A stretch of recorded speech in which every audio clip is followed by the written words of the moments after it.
Our last segment is Ximena with a dive into the musical makings of Omar Apollo.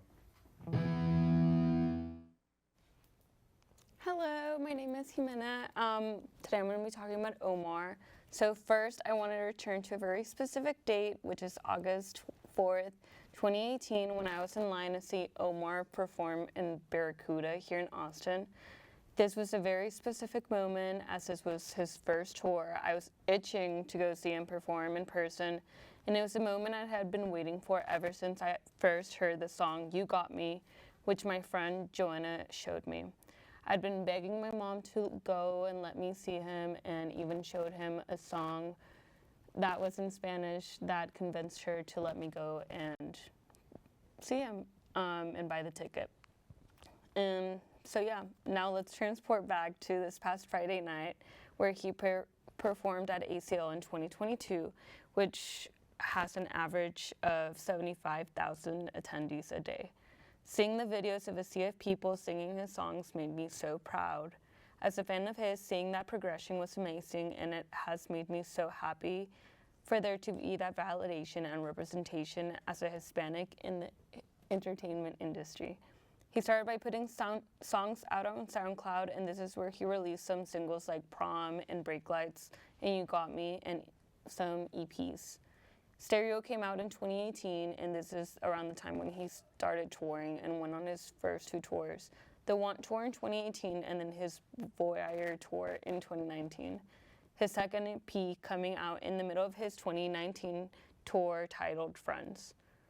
Around 2018-19 is when he eventually signed, and this opened the gateway to further his reach to a wider audience.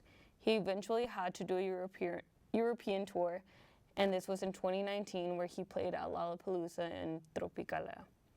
In 2020, Omar released a single Stay Back and Want Year Round, as well as being started to get featured on songs on other artists' albums like Joji, which is called High Hopes.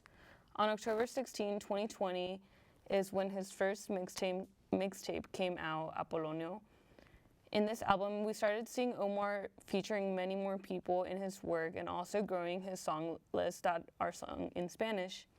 In 2020, he eventually grows his songwriting experience in Spanish specifically by being featured in Anton Álvarez Alfaro's song Te Olvidaste in his album El Madrillino.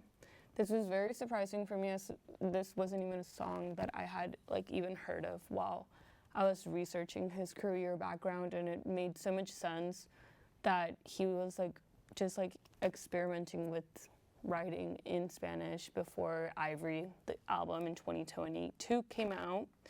In 2021, he released a single, Go Away and Bad Life, which featured Kali Uchis. These two singles were made to get us excited for the incoming album set to be released. In 2022, he then released Invincible, and a few months later, Tamagotchi came out. This album was everything that I wanted. I got my Spanish song, En El Olvido. I got my sappy love song with Talk. I got my interlude with Endlessly. He showed range and versatility with this album, which helped me grant an audience, and this eventually just showed in his ACL performance. Back to the host. Wow, he sounds awesome. I have to check him out sometime.